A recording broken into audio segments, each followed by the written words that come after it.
दोनों बहनें army officer थीं।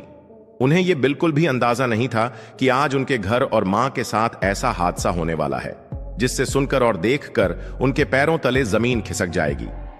सुबह सुबह गांव का जमींदार बुलडोजर लेकर आया और उनके घर को गिराने लगा। मां लक्ष्मी देवी रो रो कर उससे मिन्नतें करती रहीं। साहब, मेरा घर मत तोड़ो, यही तो सहारा है हमारा। लेकिन उस जमींदार ने उनकी एक भी बात नहीं सुनी और कुछ ही देर में पूरा घर तोड़कर रख दिया। वहीं पर एक लड़का यह सब मोबाइल से रिकॉर्ड कर रहा था। कुछ देर बाद उसने वीडियो सोशल मीडिया पर डाल दिया। देखते ही देखते वो वीडियो वायरल हो गया और बड़ी बहन कैप्टन संगीता के मोबाइल तक पहुंच गया। वीडियो देखते ही संगीता और उसकी छोटी बहन लेफ्टिनेंट अक्षिता फौरन छुट्टी लेकर घर पहुंची और उसके बाद उस जमींदार के साथ उन्होंने जो किया उसे देखकर पूरा गांव दंग रह गया। सबकी जुबान पर बस एक ही बात थी, भले ही कोई कितना भी बड़ा क्यों ना हो, लेकिन कानून के आगे सबको झुकना पड़ता है। संगीता और अक्षिता के पापा का देहांत तब हो गया था जब दोनों सिर्फ 3 साल की थीं। मां लक्ष्मी देवी ने अकेले ही दोनों बेटियों को पाला। उनका सपना था कि उनकी बेटियां पढ़ लिख कर बड़ा नाम करें। लक्ष्मी देवी ने बहुत मेहनत की, घर के बाहर एक छोटी सी कपड़ों की दुकान खोली और साथ ही सिलाई का काम भी किया। उसी कमाई से दोनों बहनों को पढ़ाया लिखाया और आज वे दोनों आर्मी में ऑफिसर बन चुकी थीं। बड़ी बहन संगीता कैप्टन थी और छोटी बहन अक्षिता लेफ्टिनेंट। दोनों जुड़वा बहन थी और 21 साल की हो चुकी थी और अब दोनों बॉर्डर पर देश की सेवा कर रही थीं। दोनों बहनें जानती थीं कि उनकी मां ने उन्हें पालने पोसने और पढ़ाने में कितनी मेहनत की है, लेकिन ये नहीं जानती थीं कि मां ने किन किन मुश्किलों का सामना किया। असल में लक्ष्मी देवी ने करीब 2 साल पहले गांव के जमींदार से 20,000 रुपए उधार लिए थे ताकि बेटियों की पढ़ाई पूरी हो सके। वही कर्ज अब लक्ष्मी देवी के लिए मुसीबत बन चुका था। जमींदार हर महीने उनके घर आता और ब्याज के पैसे ले जाता। ऐसे ही 2 साल बीत गए, लेकिन अब लक्ष्मी देवी के पास पैसे खत्म हो चुके थे। एक दिन उन्होंने जमींदार से हाथ जोड़कर कहा, साहब, मैं पिछले 2 साल से आपको ब्याज देती आ रही हूं, लेकिन असली कर्ज तो अब तक उतरा ही नहीं। अगर मैं ब्याज देने की जगह पूरा कर्ज एक साथ चुका देती तो इतना पैसा तो जाता ही नहीं। अब मेरे पास ब्याज देने को भी पैसे नहीं हैं, लेकिन आप चिंता मत करिए, मेरी दोनों बेटियां अब नौकरी कर रही हैं। कुछ ही महीनों में उनकी सैलरी आने लगेगी, फिर मैं आपको पूरा कर्ज और ब्याज दोनों चुका दूंगी। बस इस बार माफ कर दीजिए। लेकिन जमींदार के दिल में जरा भी रहम नहीं था। वह तो आदत से मजबूर था। अगर कोई ब्याज नहीं दे पाता तो उसे डांटता, मारता पीटता भी था। लक्ष्मी देवी की ये बातें सुनकर वह तमतमाते हुए बोला, अरे बुढ़िया, ज्यादा नौटंकी मत कर। जब तूने पैसे लिए थे तब यही कहा था कि जल्दी चुका दूंगी और हर महीने ब्याज भी दूंगी। अब बोल रही है नहीं दूंगी? जल्दी पैसे निकाल, वरना अंजाम अच्छा नहीं होगा। लक्ष्मी देवी रोते हुए गिड़गिड़ाई, साहब, सच कह रही हूं, इस बार पैसे नहीं जुटा पाई, लेकिन अगले महीने में 2 महीने का ब्याज एक साथ दूंगी। प्लीज माफ कर दीजिए। जमींदार ने आंखें तरेड़ते हुए कहा, देख बुढ़िया, याद रखना, अगर अगले महीने पैसे नहीं दिए तो तेरा घर भी नहीं बचेगा। ये जमीन और घर सब मेरा हो जाएगा, समझ गई? इतना कहकर वह वहां से चला गया। लक्ष्मी देवी ने ये सब बातें अपनी बेटियों को कभी नहीं बताईं। वो चाहती थीं कि उनकी बेटियां बिना किसी टेंशन के नौकरी करें और अपनी जिंदगी में खुश रहें। वह नहीं चाहती थीं कि उनकी परेशानियां बेटियों तक पहुंचें। दिन बीतते गए। लक्ष्मी देवी बहुत कोशिश करती, लेकिन पैसे इकट्ठा नहीं कर पा रही थीं। 2 महीने बाद जमींदार फिर उनके घर आ धमका। उसने दरवाजा पीटते हुए कहा, ओ बुढ़िया, अब तो पूरे 2 महीने हो गए, जल्दी ब्याज के पैसे निकाल, वरना अभी तेरे घर का नामो निशान मिटा दूंगा। लक्ष्मी देवी हाथ जोड़कर बोली, साहब, मैंने बहुत कोशिश की, लेकिन पूरे पैसे नहीं जुटा पाई। आधे पैसे हैं मेरे पास, कृपया इन्हें रख लीजिए, बाकी अगले महीने दे दूंगी। प्लीज मेरा घर मत तोड़िए, यही मेरी जिंदगी है। जमींदार गुर्राते हुए बोला, बुढ़िया, तूने कहा था 2 महीने का ब्याज एक साथ देगी, तभी तो मैं पिछले बार गया था। अब आधे पैसे से काम नहीं चलेगा, या तो पूरा पैसा दे, वरना तेरे घर पर बुलडोजर चलेगा। लक्ष्मी देवी उसके पैरों में गिर पड़ी, रो रो कर बोली, साहब, प्लीज रहम कर दीजिए, मैंने बहुत मेहनत की है पैसे इकट्ठा करने में। अगले महीने चाहे मैं भूखी रहूं, लेकिन आपके पैसे पूरे दे दूंगी, बस इस बार छोड़ दीजिए।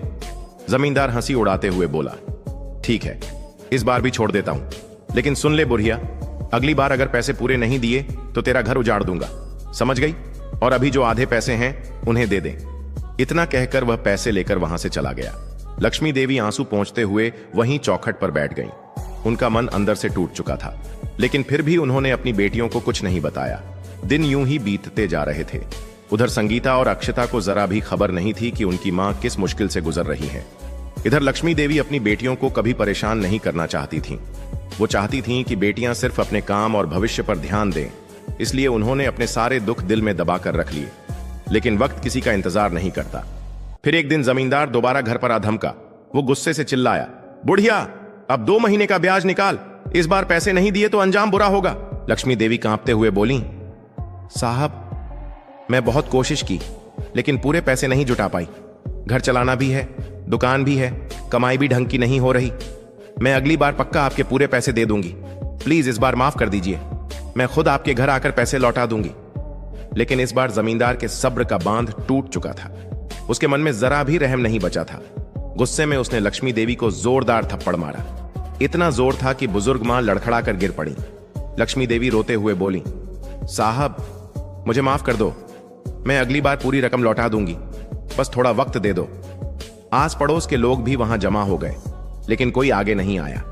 सब जानते थे कि जमींदार बहुत दबंग और गुस्सैल इंसान है। उसके खिलाफ आवाज उठाने की हिम्मत किसी में नहीं थी। जमींदार गुस्से में फोन मिलाता है और बुलडोजर मंगवा लेता है। कुछ ही देर में बुलडोजर आ भी जाता है। वो गरजते हुए कहता है, आज ही इसका घर तोड़ दो, अब ये घर मेरा है, मैं जो चाहूं करूंगा। ये सुनकर लक्ष्मी देवी के पैरों तले जमीन खिसक गई। वो रोते हुए उसके पैरों में गिर पड़ी। साहब, ऐसा मत कीजिए, ये घर मेरा सब कुछ है। अगर ये टूट गया तो मैं कहां रहूंगी? आपको आपके पैसे लौटा दूंगी, बस 1-2 महीने और इंतजार कर लीजिए। प्लीज मेरा घर मत उजाड़िए। लेकिन जमींदार के दिल पर किसी भी बात का असर नहीं हुआ। बुलडोजर ने घर गिरा दिया। लोग तमाशा देखते रहे, लेकिन कोई मदद को नहीं आया। भीड़ में एक नौजवान खड़ा था। उसने पूरा वाकया अपने मोबाइल में रिकॉर्ड कर लिया और तुरंत सोशल मीडिया पर डाल दिया। कुछ ही घंटों में वीडियो वायरल हो गया। वायरल होते होते वो वीडियो कैप्टन संगीता तक भी पहुंच गया। वीडियो देखते ही उसका खून खौल उठा। उसकी आंखों से आंसू बह निकले। वो यकीन ही नहीं कर पा रही थी कि उनकी मां के साथ इतना बड़ा जुल्म हो गया और उन्हें खबर तक नहीं लगी। संगीता ने फौरन अपनी छोटी बहन अक्षता को कॉल लगाया और सब कुछ बता दिया। दोनों ने उसी वक्त छुट्टी ली और घर के लिए निकल पड़ी। जब वे घर पहुंची तो घर उजड़ा हुआ खंडहर बन चुका था। दोनों बहनें दौड़कर अपनी मां को गले से लगा लेती हैं। रोते हुए कहती हैं, मां, आपने हमें क्यों नहीं बताया?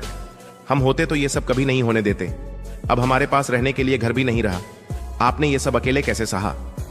लक्ष्मी देवी बस चुपचाप बेटियों को सीने से लगाए रहीं। थाने के बाहर ढलती शाम का वक्त था। गांव की गलियों में हल्की धूप सुनहरी परछाइयां बिखेर रही थी। लक्ष्मी देवी अपनी दोनों बेटियों संगीता और अक्षता के साथ थाने के बाहर खड़ी थीं।